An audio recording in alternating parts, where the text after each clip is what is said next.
Good morning. This is PJ. I'm in my office after the second service on June 22nd, and I will be preaching my sermon that I gave at the two services, the third Sunday after Pentecost, June 22nd, 2022. We were giving the sermon out of the gospel text of Luke. One of the aspects that I love about our Bible studies is that many times in our study, the church members who are attending ask me questions that I don't know the answers to, and for I need to go digging deeper. Or there is something in the text that grabbed their attention that did not grab mine, and it propels me to explore a different direction, one that I did not plan on doing. This happened once again on Tuesday, but in an unexpected way. A question that was on the table was, is this the first time that they had encountered Jesus? I'm not sure about you, but I have this urge to get into what I believe is the meat of the text. This is not only when I am reading the Bible, but when I'm reading stories. In my mind, I think that I can skip this part to get to this part. Well, in my readings of this text, I may have skipped over two important pieces of information that may have completely how I read and understand the text.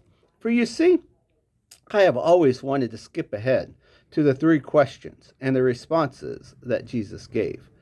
Well, before I jump into the text and share with you what I have previously missed, let me do some stage setting for you. Right before our reading today, Jesus and the disciples were together. The disciples were arguing about who would be the greatest. And during the argument, Jesus began to realize how much this meant to them. Thus, he brought a child into their midst and said the following: You become great by accepting, not asserting. Your spirit, not your size, makes the difference. Now, you can't make this stuff up.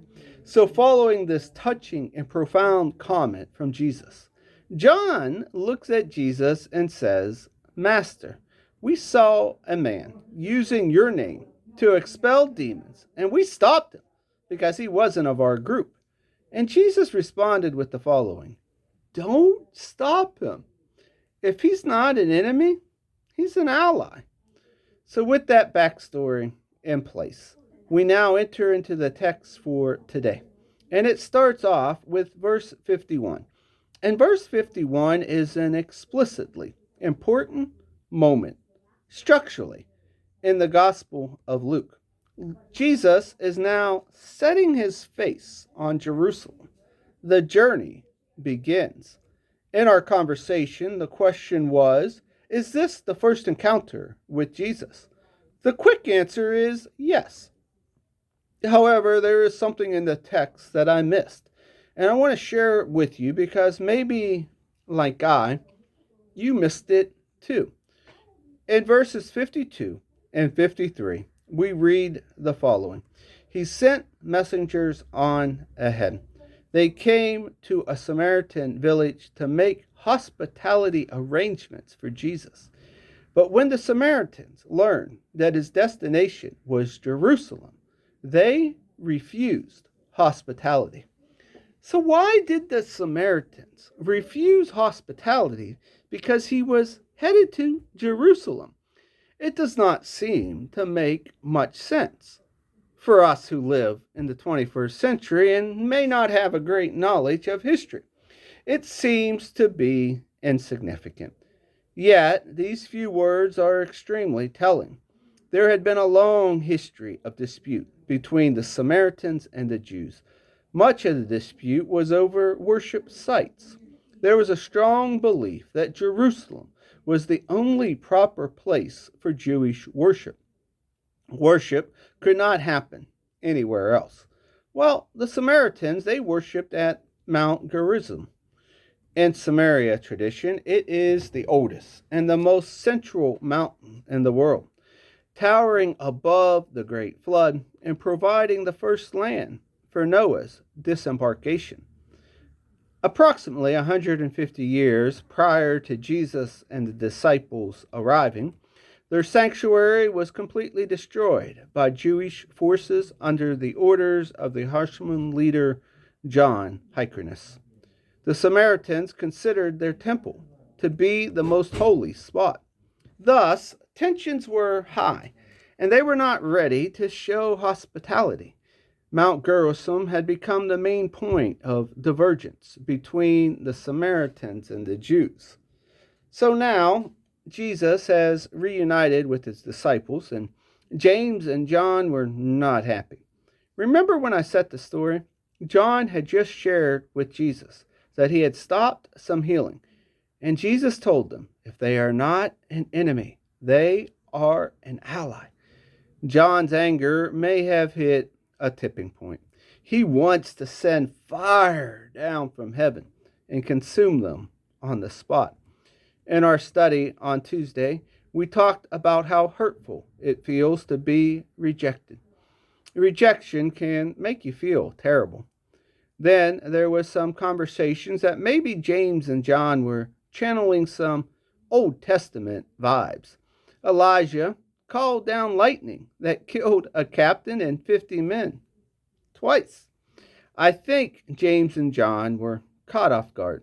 They were really expecting hospitality to be shown. They decided to take the vengeance approach, where Jesus decided to take the approach of restoration. Jesus shows no desire whatsoever for judgment to come upon the Samaritans. Instead of giving them permission to rain down the fire, he rebukes them for their desire of vengeance. Jesus' mission is rather simple. Proclaim the good news. The ministry of Jesus is truly about restoration. In previous sermons, I have talked about Jesus and the disciples being on the move. That is the decision for Jesus. He decides that he is not going to bring judgment. He also decides that the ground that he is standing on is not fertile ministry ground. So it's time to move to another village. This brings me to the second point that I missed when I engaged in this text originally. I'm not sure how, but I have missed a key ingredient to the 3 conversations that Jesus had on being committed to him. In our Bible study, we shared that following Jesus can be tough. We talked about how we did not perceive the request to be out of bounds. We shared personal stories that maybe what they were requesting was not only reasonable, that they were possibly absolutely necessary. So as I dug deeper, I was looking at verses 56 and 57, and I noticed that indeed they left for another village, that they were on the road when the conversations were occurring. Thus, they were following and traveling with Jesus. I was then reading some work from Professor Rognus. He was a professor at Luther for 22 plus years, and he states that this discussion is not with newbies. The language makes it clear that these someones are indeed current followers and not potential followers. Jesus in this conversation is using a conversation style of hyperboles and exaggerations to make his point. The point that Jesus is making is that you must be willing to let go of your past and you must move into uncharted waters. When I read that, I was immediately taken back to another conversation that we had in our text study on Tuesday. A question that was asked that we did not touch was about verse 62. And I shared that maybe my studies will lead me there. And here it is. In verse 62, we read, "No one who puts his hand on the plow and looks back is fit for the kingdom of God." Jesus does not want us to look back. He wants us to move forward, and as most farmers from my experience will tell you, if you are plowing a field, you have to watch carefully what is in front of you. If you do not keep your eyes ahead and you are looking behind yourself, there is no way that you are going to be able to keep your furrows straight.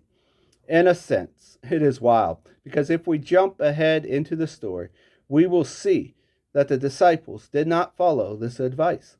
Following Jesus' death and resurrection and before Pentecost, this is what the disciples did. They looked back and they returned their previous occupations. Do we as Christians in the 21st century follow that advice?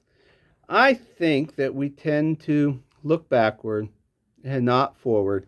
And because of that, our paths, our goals, and our future are not straight in the way that God would hope for us to go.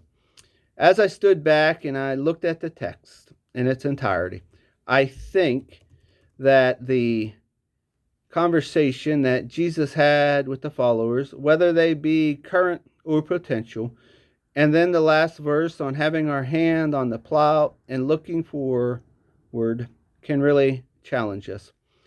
Discipleship means living in ways that we might not otherwise live. Lutherans, in my opinion, are scared to talk about discipleships often. When we take a look at discipleship, we see that being a Christian and a disciple of Jesus gives us a new identity.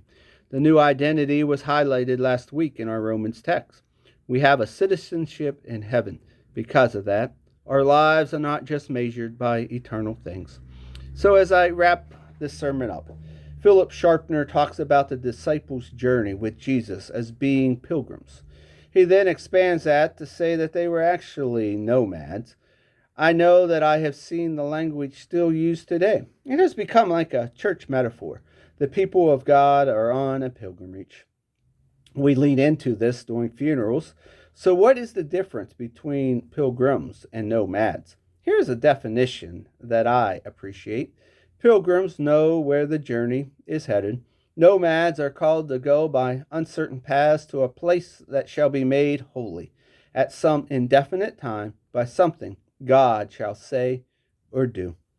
So much has changed over the last 20 years in the life of churches in the United States, and it has changed exponentially in the last 25 months. With all the changes, I truly believe that we are nomads. Friends, we are called to travel uncertain paths, but may we be courageous enough to stay on the journey. May we not be afraid to live into our baptismal promises of proclaiming the good news in word and deed, no matter where we go. And as we go on this new and wild journey, may we remember that Jesus and his disciples were rejected on their journey. The rejection may come from members of your own group, or the rejection may come from another group. But hold on to this final truth that I will share with you from Stephen Boyd. Jesus insists that the risk is necessary for the work of the kingdom to be carried on. God's peace.